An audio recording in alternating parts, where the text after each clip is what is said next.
All right, today we're talking about Brazil. But don't worry, I'm not going to talk about samba, beaches, or why every Brazilian is apparently born with world-class soccer skills. Nope.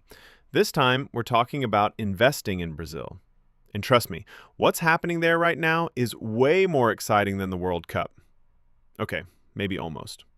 Stay tuned because by the end of this video, you'll see why the iShares MSCI Brazil ETF, ticker EWZ, deserves a significant place in investors' portfolios in 2026 and beyond.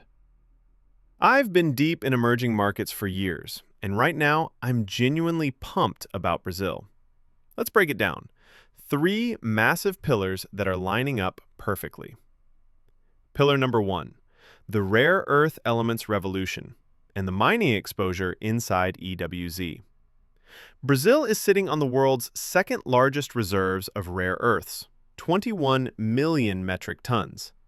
That's almost a quarter of everything outside China. And guess who desperately wants to break China's monopoly on these critical minerals? The United States. In response, Washington is turning hard to Brazil, and it's not just talk.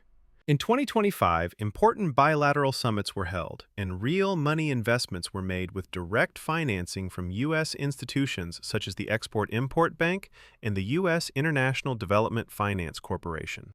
Take the Serra Verde mine in Goiás State.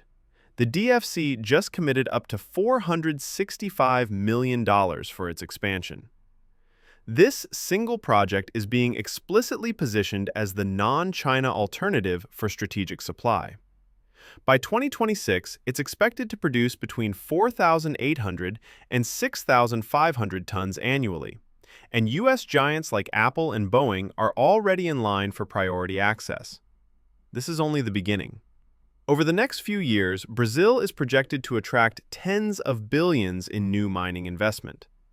Mining capex nationwide is forecasted to hit $68 billion between now and 2029, a 30% increase from the last cycle.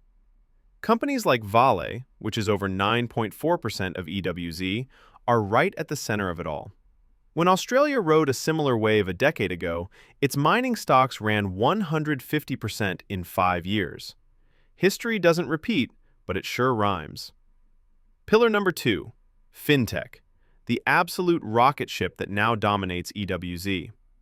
If rare earths are the tragedies underground, Fintech is the explosion happening above ground, and EWZ owns the undisputed king. Nubank, or NU Holdings if we're being formal, as of mid-2025, Nubank has 122.7 million customers.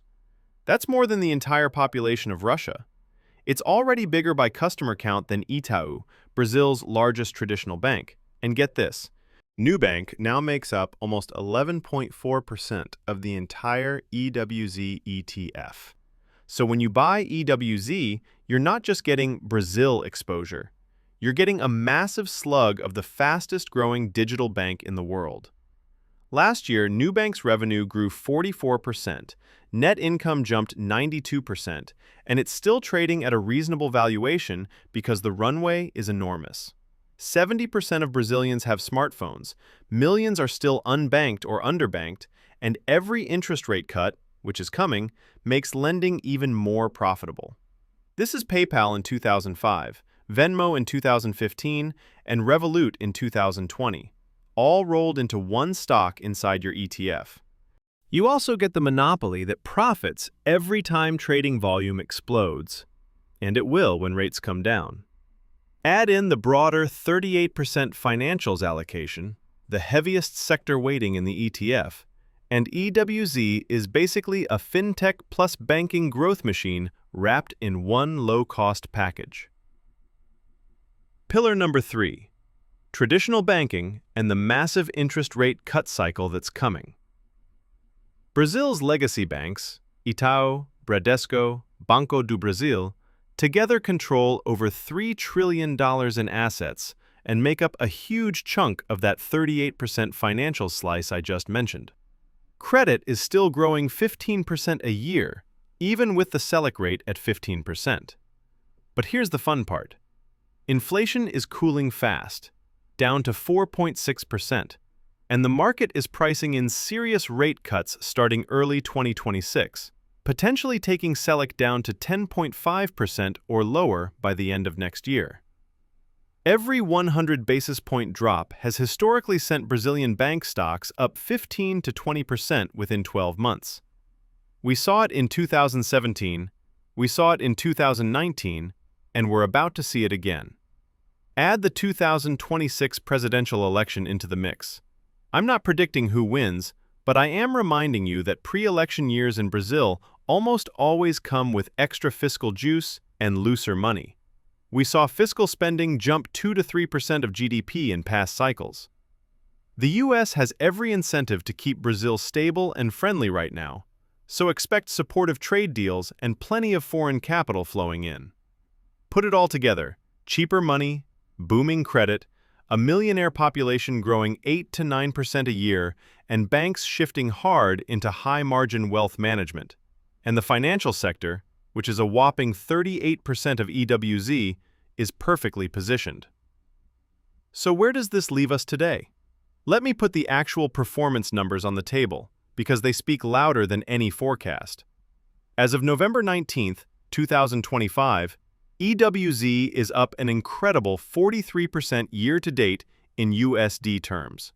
That's basically matching the local Bovespa index, up 49% in dollars, while crushing the S&P 500, which is only up 13%. In other words, Brazil has delivered roughly 3 to 4 times the return of the U.S. market this year alone. A big chunk of that outperformance comes from the Brazilian real strengthening almost 18% against the dollar in 2025. Currency tailwind on top of strong local currency stock gains. And investors are noticing. EWZ has pulled in roughly $1.7 billion of net new money since January to now, one of the highest inflow figures of any country-specific ETF globally this year. All of this with a tiny 0.59% expense ratio and $6.4 billion in assets. Super liquid, super cheap, and perfectly positioned for the catalysts we just walked through. EWZ is already up 43% in 2025, but with rate cuts ahead, election spending on the horizon, U.S. strategic money flowing into Brazilian mines, and Nubank still in hypergrowth mode, most analysts still see another 20 to 30% upside by the end of 2026. Personally, I think that's conservative. If you want to add geographic diversity to your portfolio and seize one of the most asymmetric opportunities currently available in global markets, you should seriously consider making room for EWZ. If this breakdown fired you up, smash the like button, drop Brazil in the comments so I know you made it to the end, subscribe and hit the bell. Thanks for watching, stay curious, stay invested, and I'll see you in the next one.